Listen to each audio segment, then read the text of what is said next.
eu sou André Miceli e esse é o podcast da MIT Technology Review Brasil. Hoje eu, Rafael Coimbra e Carlos Aros vamos falar sobre o futuro da comida. Nossa conversa vai se basear no artigo do Neil Firth da TR americana que fala sobre o fato de que carne cultivada foi aprovada para que chegue a consumidores pela primeira vez. Fala sobre os frequentadores de um restaurante em Singapura e a chance que eles terão de comer nuggets de frango cultivados em bioreatores. Antes de começar nossa conversa, eu quero lembrar que esse podcast é um oferecimento do SaaS e da Salesforce. Quero falar também que você pode fazer parte da nossa comunidade aqui na MIT Technology Review Brasil, assinando o nosso conteúdo em www.mittechreview.com.br/assine. E aí você sabe primeiro de tudo que rola por aqui. Bom, o artigo fala sobre o fato do primeiro produto de carne cultivada em laboratório ter recebido luz verde para ser vendido para consumo humano.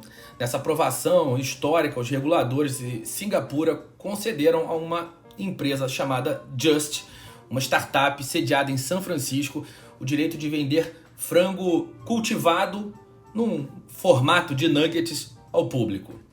A Just já tinha trabalhado com os reguladores dos últimos anos e no dia 26 de novembro, agora de 2020, foi concedida a aprovação para que eles chegassem ao mercado. O órgão regulador de Singapura reuniu um painel de 7 especialistas em toxicologia alimentar, bioinformática, nutrição, política de saúde pública, ciência e tecnologia alimentar, e eles avaliaram cada etapa do processo de fabricação para garantir que o frango seja seguro para consumo.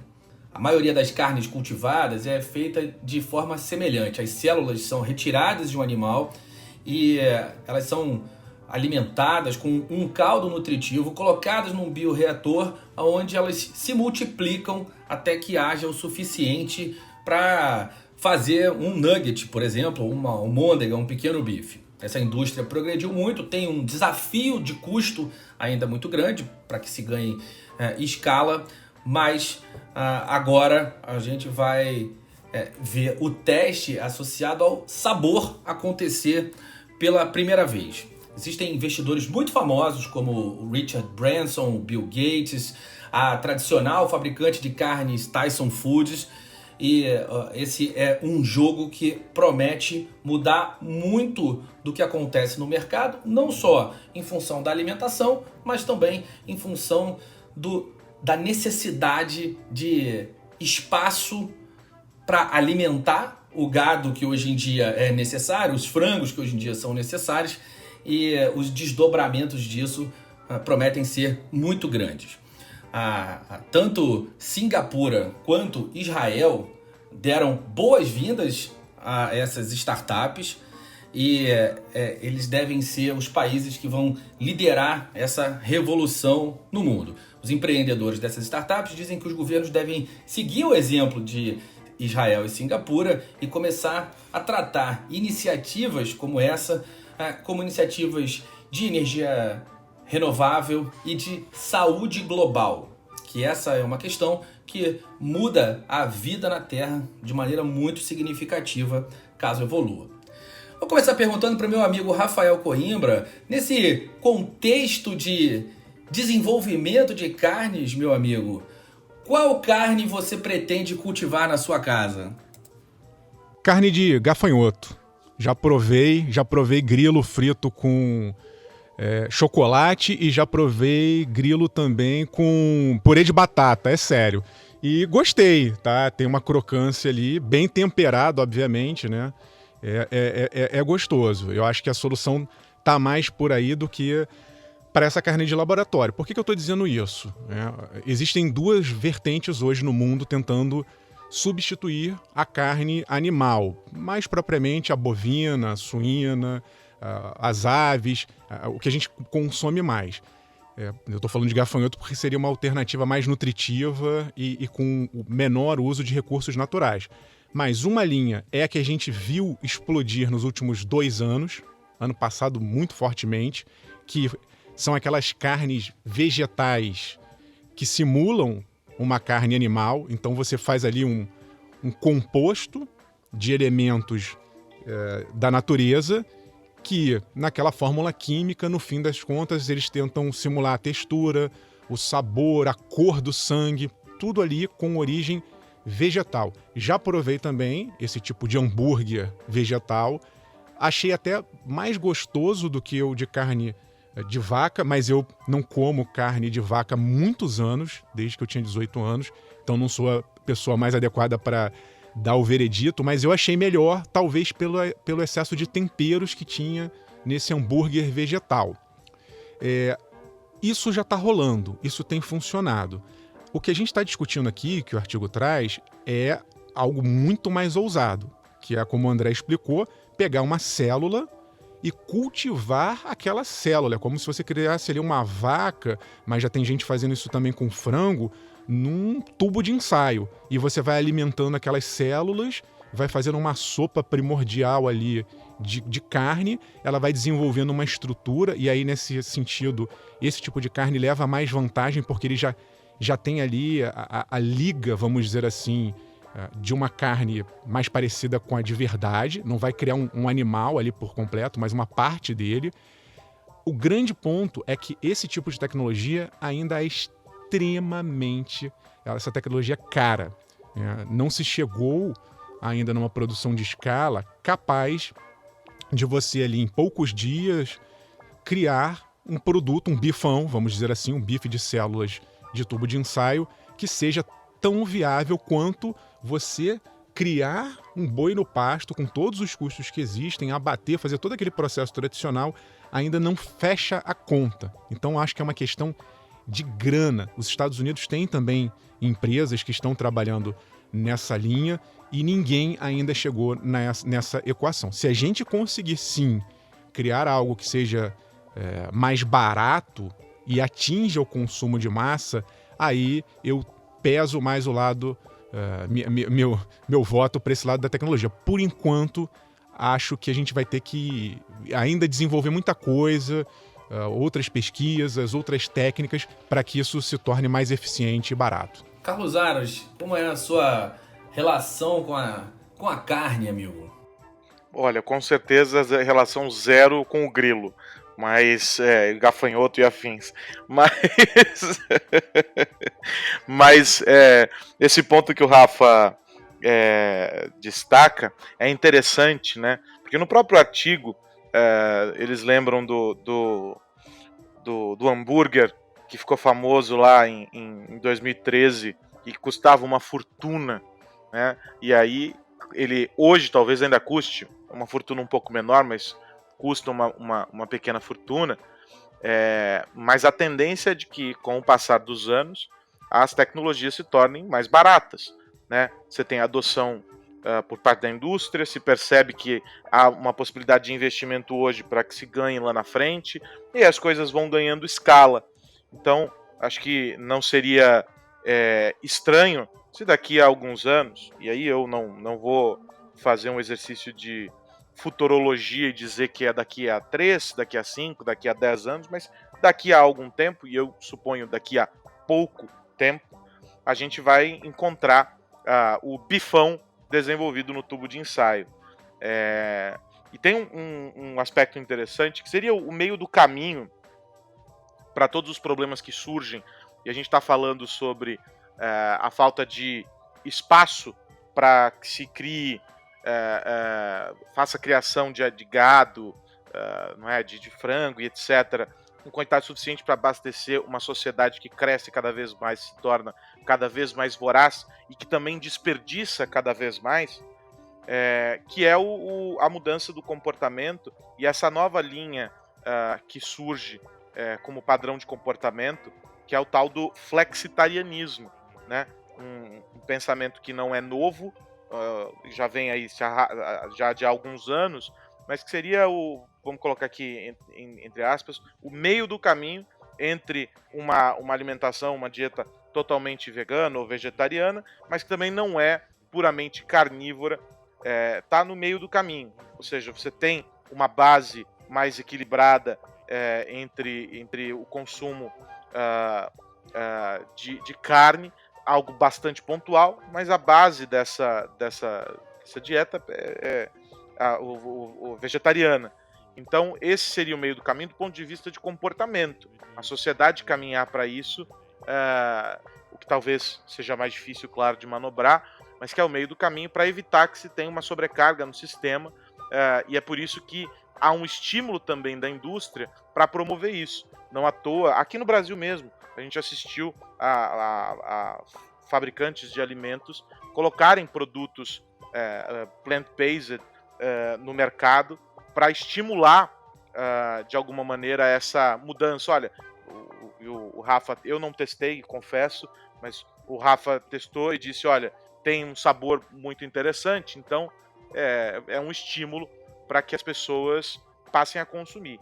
De todo modo, eu sou um grande defensor desse processo, assim como sou defensor dos transgênicos e dos alimentos geneticamente, das variedades geneticamente modificadas para lavouras e etc., que passam por anos e anos de estudo, às vezes mais de 10 anos de estudo para que você tenha uma única variedade de uma planta geneticamente modificada, para aumentar a produção, para eliminar eventuais perdas, ou para que ela se torne mais saudável. É o caso do arroz dourado, uma variedade de arroz que foi desenvolvida para ter muito mais nutrientes, já que em uma determinada região do mundo o arroz é a base da dieta, então ter um arroz mais nutritivo significaria ter também uma qualidade maior na alimentação dessas pessoas. Eu sou muito defensor de que os tubos de ensaio entrem cada vez mais como uma etapa anterior às panelas. Teve um estudo da comissão EAT, Lancet, que tem entrado cada vez mais na nossa rotina ao publicar muitas coisas sobre a Covid, a vacina e esse processo em que estamos metidos. Eles têm uma comissão para avaliar a comida e fizeram uma estimativa no ano passado sobre as mudanças que devem acontecer na nossa dieta até 2050. E eles falam sobre aumento do consumo global de fruta, vegetal, nozes e leguminosas em até o dobro do que a gente consome e uma redução no consumo de carne vermelha e açúcar em mais de 50%. A gente já tem carne vegetal, Beyond Burger, Impossible Burger, são amplamente disponíveis, é bem fácil encontrar. E a gente vai ter carne vegetal que ainda não existe também, sejam costelas de porco, bife, salmão, tem vários caminhos em termos de sabor para isso também. Tem as alternativas à base de planta para proteína animal, que certamente vão aparecer, e essa relação de investimento como projeto de país pode realmente fazer uma modificação muito grande em muitos aspectos da economia em função da diminuição da necessidade de espaço físico. Se houver menos importância do terreno para o cultivo de ração animal, que em tese responde por 70% do desmatamento global, inclusive, a gente deve ter uma diminuição da procura por terra e, consequentemente, uma diminuição do preço também. Como eu e o nosso amigo Iago Ribeiro já especulamos uma vez, talvez essa ação capitalista, essa iniciativa de startups, de associação disso tudo, a busca por margem, pela inovação, mas também evidentemente pelo lucro que vem dessas empresas, seja um aliado importante da nossa reforma agrária. Vamos ter terras mais acessíveis em função da iniciativa de buscar alternativas para nossa comida, que no final das contas é motivada pelo lucro. É curioso ver esse ciclo se fechar com essas características. Mas diga lá, Rafa. É interessante, André, juntando o que você falou, né, Brasil, com o que o Aros falou aí de engenharia genética, eu acho que o Brasil tem que abrir os olhos, né? Nós somos hoje o grande celeiro do mundo, somos um dos maiores exportadores de carne do mundo E estamos falando aí de outros grandes países, né? Citei Estados Unidos, mas Israel, que é um país que tem pouquíssimos recursos naturais e sempre dá um jeito de criar algo novo para surpreender o mundo e tecnologias que são exportadas. O Brasil está, nesse momento, numa situação confortável, porque é líder de produção de carne natural, desde que a gente conhece a produção da história humana com relação com animais. É assim que a gente faz e o Brasil é líder até hoje, mas é isso. Nós lidamos com tecnologia e sabemos que tem tecnologias que, quando chegam, quebram paradigmas de mercado. Então, o Brasil pode perder o bonde da história porque não está desenvolvendo nada parecido aqui em termos de cultivo de célula e também na questão da engenharia genética. Essa semana passada, o FDA, né, que seria o equivalente à Anvisa lá nos Estados Unidos, liberou pela primeira vez o uso de porcos geneticamente modificados para consumo humano e também para reprodução de órgãos, né? A estrutura corporal do porco é muito parecida com a nossa, então há uma expectativa para o uso médico também. Mas só para a gente ficar no campo da alimentação, imagine que daqui a pouco, né, esse porco especificamente que eu estou citando lá nos Estados Unidos, ele é um porco que vai poder ser consumido por pessoas diabéticas. Eles mexeram no DNA do porco e ele agora vai ser consumível por pessoas que não poderiam consumir aquele tipo de carne. Mas imagina aqui, puxando para o nosso caso aqui de produção agropecuária, se a gente produzisse um boi, um porco, um frango que consumisse menos ração, que consumisse menos água, que tivesse alguma relação com a natureza mais eficiente, né? Imagina modificar geneticamente da mesma maneira que a gente faz com os grãos, né, soja, milho, tudo hoje, a maior parte é geneticamente modificada. Imagina fazer isso também com animais e juntar essas duas coisas. Nós poderíamos hoje estar liderando um processo nesse sentido. E se a gente continuar produzindo carne com os recursos naturais consumidos da forma como é feito hoje, desmatando, abrindo pasto para o gado, isso vai ficar ultrapassado em muito pouco tempo. E esse é um dos aspectos mais interessantes da biotecnologia, né? E o Brasil, ele se posiciona muito bem nesse cenário graças à Embrapa, e aí a gente também não pode se esquecer de que existe a presença forte aqui no Brasil de multinacionais que têm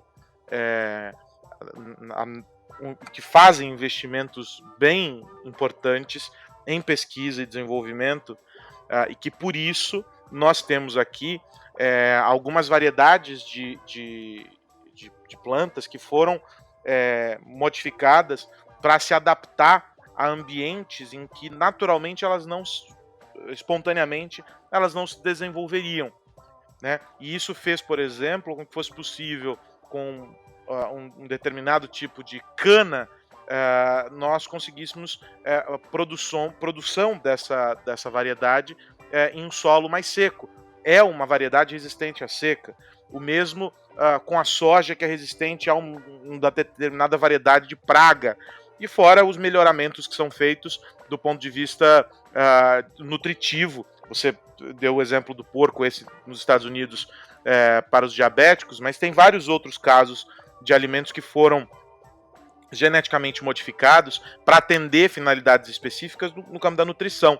Então a gente está falando também, isso caminha na mesma linha do que o André estava colocando, e que é a tese do nosso filósofo Iago Ribeiro, de que a gente caminhará para uma situação em que não vai ser mais preciso ficar nessa disputa por pedaços de terra, porque nós vamos conseguir explorar todos os espaços da maneira adequada, fazendo aquilo que hoje é o mantra do agronegócio, por exemplo, que é a preservação ambiental, né? Se a gente consegue explorar regiões que antes nós não podíamos explorar, para promover um equilíbrio, tirar a carga sobre outras regiões que estão sendo eventualmente desmatadas ou que estão tendo ali um impacto profundo no manejo do solo, por um sem número de razões, isso vai diminuir a pressão sobre esses espaços e vai fazer com que haja um interesse mais bem distribuído, para além do fato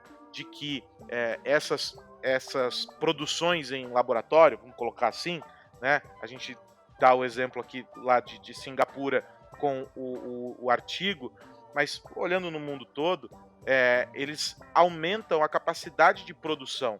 Talvez a gente não tenha o frango inteiro, mas a gente está conseguindo tirar desse frango cultivado uma parte que elimina a necessidade de pressão sobre os produtores de frango lá numa outra ponta, né? O mesmo com essas variedades genéticas que, quando você tem uma quebra menor da safra, você consegue entregar muito mais. E aí, claro, isso tudo tem que ser acompanhado de um processo que não é só no laboratório, não é só no campo. É um processo de pensar como um projeto macro, né? Quem nós vamos abastecer, de que forma, o quanto vai para exportação, o que fica para o mercado interno. A gente está assistindo, por exemplo, agora a uma situação curiosa, para dizer o mínimo, em que o Brasil, um dos maiores exportadores de soja, não tem soja para o consumo interno por causa do dólar mais favorável às exportações, e aí nós estamos importando a soja para o mercado interno. A gente viveu isso com o arroz, né, os preços que dispararam aqui, porque a gente não tem um controle do campo do ponto de vista econômico dessas questões. O quanto a gente precisa importar, como é que fica a projeção para o mercado global, e isso vai se tornar cada vez mais importante à medida em que nós não vamos lidar com commodities tradicionais, com muitas aspas nesse tradicional. Nós estamos lidando com uma commodity turbinada. Nós estamos falando de coisas que a gente pode definir o quanto nós vamos querer, o quanto vai ser produzido, para atender demandas e etc. Então, é um processo em que a gente começa no laboratório, vai para o campo e depois a gente vai para pensar o planejamento estratégico disso de uma maneira mais global, com uma visão mais global. Por exemplo, algumas dessas variedades que eventualmente possam ser trabalhadas de forma mais nutritiva, poderiam atender populações mais carentes, que têm uma dieta hoje mais restrita, né? Do mesmo modo, você alivia uma pressão lá na ponta para quem acaba pagando muito mais caro. Então você tem formas de pensar isso, assim como a gente discute as cidades inteligentes, a gente pensar um consumo e uma produção de alimentos de maneira mais inteligente, por meio de métricas, por meio de uma distribuição que contemple uma pressão menor sobre o campo, usando aquilo que a indústria e que a pesquisa, sobretudo, pode fornecer, né? E o Brasil precisa mesmo abraçar alguma dessas iniciativas. A gente vê uma postura muito clara da China, por exemplo, sobre o uso da inteligência artificial no mundo. Israel, como vocês disseram, é sempre um polo de inovação, mas tem uma associação muito mais significativa ainda com as tecnologias de segurança. A gente, claro, vê o Vale do Silício com as indústrias e as empresas de software, a região de Boston com biotecnologia, inclusive a Moderna, que está aí liderando ou fazendo parte do grupo de empresas que estão fornecendo a vacina, é uma empresa de lá. Vai haver uma iniciativa no Rio de Janeiro com o MIT, no programa REAP, no Regional Entrepreneurship Acceleration Program, que busca criar regiões com especializações no mundo, e o Rio de Janeiro vai receber essa consultoria a partir de janeiro de 2021, para que se torne um polo de startups de energia. Então a ideia é que o Rio consiga inovar nesse segmento, mas a gente tem uma oportunidade muito grande, especialmente em algumas regiões do Brasil que até tem uma estrutura financeira interessante por causa do mercado agro, como a região centro-oeste, por exemplo, tem espaço para o desenvolvimento de muitas iniciativas e o que a gente tem que ser inteligente para não imaginar que a ascensão desse tipo de solução vai significar determinar o fim da outra alternativa. Esses dois mundos podem coexistir, e o que a gente está falando é simplesmente de acompanhar o crescimento populacional de uma maneira mais inteligente, para que esse aumento de demanda não gere um colapso na estrutura e no balanceamento daquilo que a gente tem hoje. Então, ainda que o preço da terra não caia, a gente precisa garantir que vai conseguir alimentar um planeta que cresce em número de pessoas. E aí a gente tem, para a gente fechar, resumir tudo isso que falou até agora, a gente tem iniciativas de carne vegetal, os insetos do Coimbra, as algas, as embalagens de alimentos comestíveis, a carne cultivada em laboratório, impressão 3D, o consumo de fungos e cogumelos e peixes e crustáceos cultivados. Tem muitas alternativas, muita gente olhando para isso e certamente a nossa vida vai mudar nos próximos anos em relação ao consumo de alimentos. Eu vou virar... André, Diga. André, Antes disso. Antes de você virar a chave, eu quero fazer uma defesa aqui aos nossos queridos grilos gafanhotos. Eu sempre confundo um com o outro, mas vai tudo pro prato da mesma maneira. Mas isso é o que eu aposto em solução que já tem. Mas o que eu gostaria, uma vez eu vi um experimento, não lembro quem foi o cientista, que criou um palitinho daquele, né, de comida oriental, um chopstick daquele, que tinha sensores na ponta e que ele dava um choque na língua e fazia o teu cérebro interpretar doce, salgado, amargo, de acordo com impulsos elétricos. Então, o meu sonho, ninguém inventou isso ainda, tá? Mas se inventarem, é esse que eu quero, é a gente ter uma sopa ou uma pílula, tipo uma coisa dos Jetsons, que teria ali todos os nutrientes com o menor custo ambiental possível, mas que a gente fosse enganado, colocasse ali algum aparelho áptico que simulasse um sabor de um pão de queijo, de um sorvete, para que a gente adorasse comer aquilo, mas no fundo estivesse ali comendo algo extremamente nutritivo, simples e barato. Esse é o meu sonho de tecnologia. Então, o resumo da nossa história, portanto, é que os Jetsons sempre estiveram certos, e 2, a biotecnologia é o futuro. Quero dizer que se alguém resolver seguir a ideia do Coimbra, que particularmente eu achei muito boa, eu quero o meu sabor foie gras. Sim, protegemos os bichinhos e eu posso continuar sentindo esse sabor. Meus amigos, agora sim vou virar a chave. É um tecnogourmet. E vou perguntar para o meu amigo Carlos Aros no que temos que ficar de olho nessa semana que começa. Vamos ficar de olho na movimentação na Câmara dos Deputados, a aprovação do projeto de lei que incentiva as startups, é chamado de Marco Legal das Startups, e projeta um futuro interessante, André, porque ele define um conjunto de regras para o funcionamento dessas empresas, né? Tem regras aí para aporte de capitais, por pessoas físicas, jurídicas, a participação dessas empresas em licitações públicas e tal, e cria, de alguma maneira, um parâmetro bem interessante para que essas coisas aconteçam. Agora tem algumas coisas que vêm aí como o Kinder Ovo no meio desse processo todo, que é a história dos balanços aí, que as empresas têm que publicar nos jornais e tudo mais, mas o foco mesmo são as startups. É muito interessante, muito importante que se tenha um processo de incorporação por parte do governo, para que essas empresas elas não cresçam à margem de todo o resto, né? Para que elas sejam incorporadas.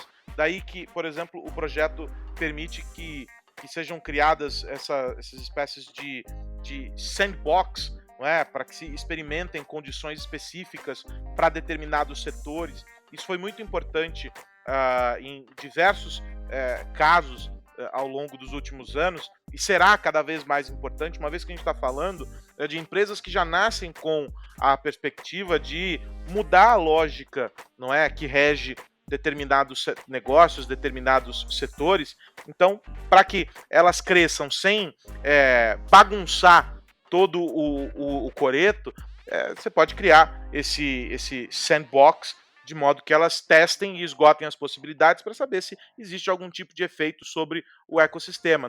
No mercado financeiro, a gente acompanhou muito isso com fintechs e etc. E foi interessante. Daí que o marco legal das startups, ele coloca isso como uma questão importante. Além de olhar o desenvolvimento, o desempenho dessas empresas e criar parâmetros para tudo isso. Tem uma discussão sobre a flexibilização de regras trabalhistas e tudo mais, mas aí de novo entra uma questão de que não estamos tão evoluídos nesse aspecto, e aí essa parte foi retirada do texto, mas o grande ponto é que a Câmara aprovou esse projeto, o texto vai seguir para o Senado, cria essa modalidade de licitação, autoriza o sandbox e o envolvimento aí na administração pública no que diz respeito às startups. A gente aproxima essas empresas do mundo convencional, do mundo tradicional, e isso é importante.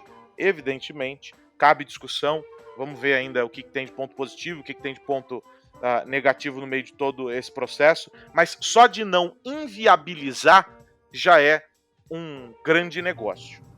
Eu concordo, Aros, e torço para que sejamos mais rápidos do que fomos na questão, por exemplo, da LGPD, e que esse redesenho aconteça o mais rapidamente possível, para que a gente siga criando unicórnios, startups que realmente ganhem relevância e sejam capazes de gerar e distribuir riqueza aqui no Brasil. Rafa Coimbra, no que vamos ficar de olho essa semana, amigo? Tô de olho, André, na movimentação das redes sociais e o futuro delas. Não só essa semana agora, mas 2021, já tô olhando um pouco mais para frente. Isso porque o Twitter anunciou que vai desativar o Periscope, que era um aplicativo que fazia transmissões em vídeo da plataforma. Esse recurso foi comprado ali em 2015, ganhou vida própria, virou um aplicativo e agora vai ser definitivamente desativado enquanto aplicativo e vai permanecer incorporado ali no Twitter. Isso é interessante, André, porque o Twitter já tinha feito uma experiência com o Vine, que era também um aplicativo de vídeos curtos, que é muito parecido hoje com o TikTok, mas não igual, e foi descontinuando essas soluções. E nós vimos em 2020 uma proliferação de plataformas, umas copiando as outras. Então tem o Spotlight, tem o Reels, tem o Flits, tem o Snap, tem o Stories. E tudo isso, no fundo, é a mesma coisa. São linguagens que estão sendo, muitas vezes, denominadas produtos.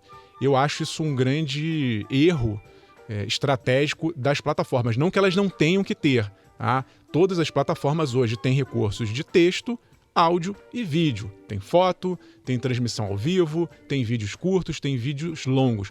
Mas transformar essa opção que o consumidor tem de se comunicar em produto, é isso que eu acho um erro, porque acaba embaralhando tudo. Acho que cada rede deveria se concentrar no que tem de melhor.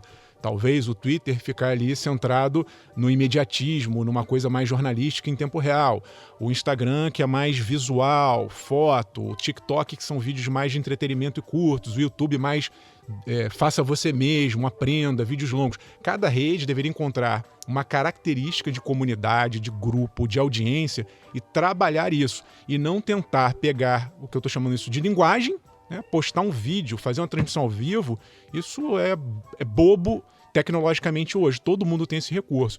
Mas ficar querendo empurrar isso como se fosse um produto exclusivo não rola mais. Então eu vejo que num futuro próximo esses termos vão tender a desaparecer e queria que essas redes tivessem ideias mais criativas, criar mais coisas interessantes e não ficar dizendo que postar áudio e vídeo é uma coisa sensacional. Já foi um dia, hoje não é mais. E é curioso que, apesar do discurso do nicho e do propósito fazer parte de todas essas empresas e todas essas redes, elas seguem tentando ganhar espaço fazendo o que a outra já faz. Vou parafrasear o Peter Drucker aqui, falando que realmente a cultura come a estratégia no café da manhã. Não adianta os caras falarem de propósito, fazerem campanhas, se no dia a dia a estratégia é exatamente o oposto. Eu concordo totalmente, Rafa. O custo de criação de conta e de restabelecimento numa rede social sempre foi um grande entrave para que uma nova rede nascesse, mas é muito curioso porque essas redes que hoje em dia ficam disputando espaço, fazendo o que o seu concorrente já faz, elas já têm as redes construídas, as pessoas já têm as suas conexões, então elas não precisam se preocupar em fazer o que o outro faz, porque se estabelecem nichos, e se elas apostassem de maneira a evoluir e criar novas funcionalidades naquilo que fazem de melhor, certamente ganhariam mais espaço. A gente até vê algumas coisas acontecendo. O TikTok nasceu com um propósito muito claro e tem mudado muito do formato de conteúdo que se produz, mas eu espero que eles resistam à tentação de serem mais um em outros segmentos de linguagem.